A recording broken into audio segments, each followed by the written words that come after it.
Hindi na ituloy, na ipagpatuloy yung eleksyon na dapat sana ay mangyari na upang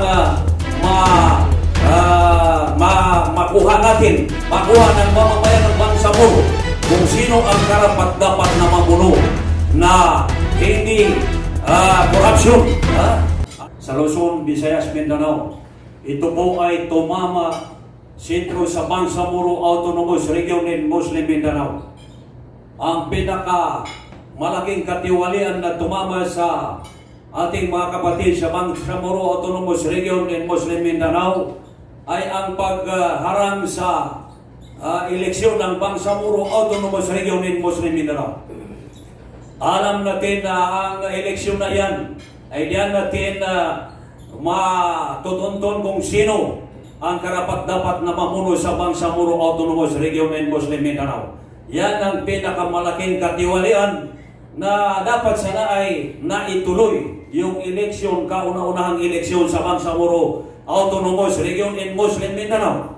Nang dahil sa katiwalian ay hindi naituloy, na ipagpatuloy yung eleksyon na dapat sana ay mangyari na upang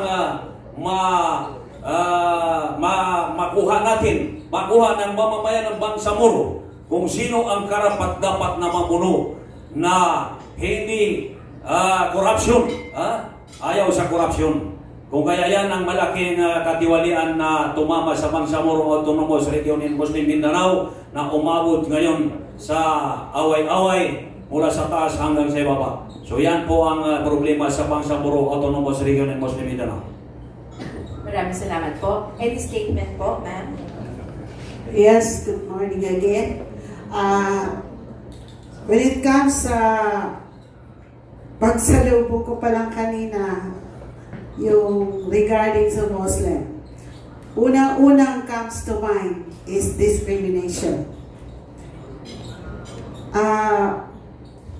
Nagugulat ako, bakit mayroong Senate, mayroong Congress, bakit may ICI?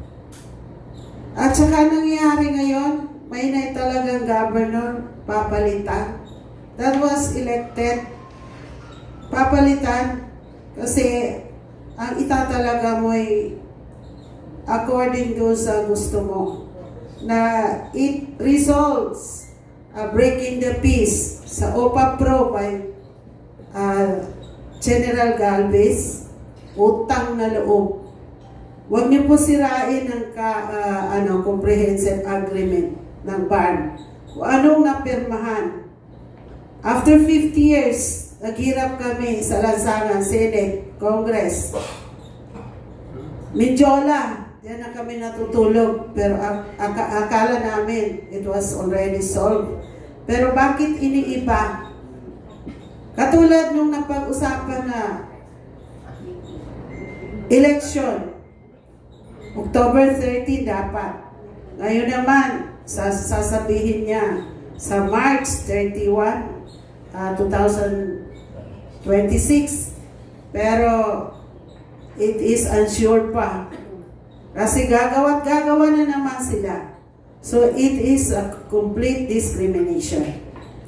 Kung noon yung massacre, ilang pamilya ang namatay, nasaktan, itong paglilin lang sa napagkasunduan, na pirmahan, ay it kills the Bangsamoro rights. So, sana po, wag po gawing politika. Pinaghirapan po yan. We all know that Mindanao is not part of the Philippines. Yet, we agree now with the agreement at sisirain pa. So yun po, ang masakit sa amin, yung discrimination. Ngayon, kung hindi ka kakampi, hindi ka bibigyan ng AKAP, AX, why not solve the livelihood among women's? Kailangan po natin ng kabuhayan, pagkain sa lamesa, yung pag-aaral ng mga anak natin, yung safetyness, yung mga bahana yan na nakikinabang ang mga crocodiles. Bakit walang napaparusahan?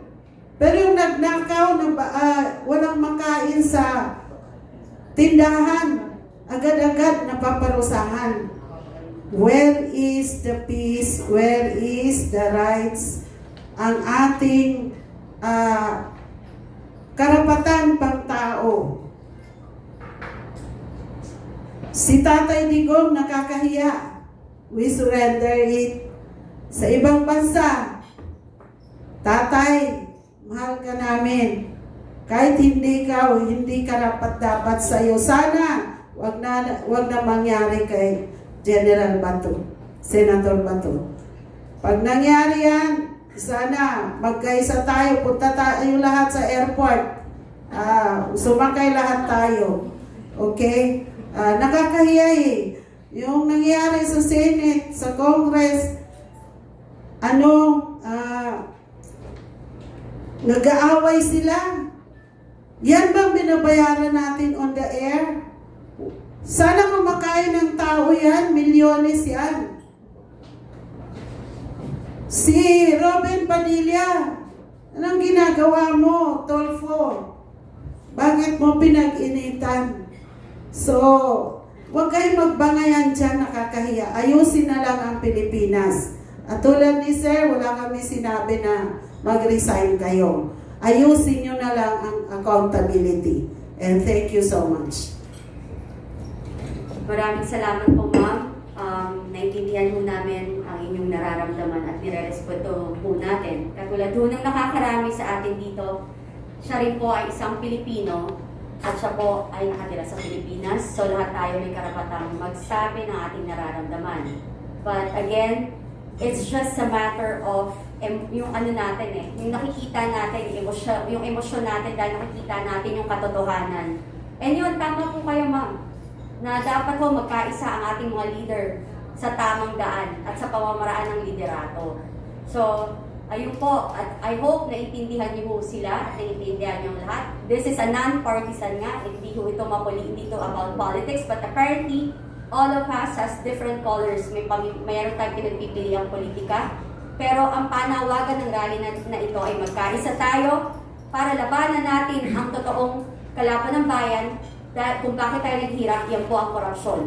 At pangungunsinti sa maling gawain ng mga leader na talaga naman walang bahid or walang kupas o walang sawang magnakaw sa ating bayan.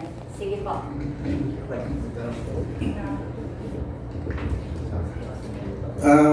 Magandang umaga po sa ating lahat.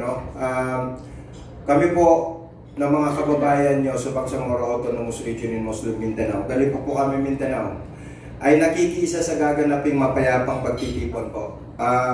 Alam nyo, sobra na po talaga ang nangyayaring corruption sa ating bansa. Hindi na po ito lingid sa kaalaman ng lahat. Kaya kasama nyo kami sa panawagan na mahinto at mapanagot ang lahat po ng may kagagawan ng mga ito. Mula baba hanggang sa taas. Maraming salamat po. Statement from the spokesperson of UPI. Meron nga, babasahin ko lang ito, no? Pakiusap po namin sa mga mainstream media na sana ay maging patas tayo para sa bayan, maging tunay na boses ng bayan na nasa tama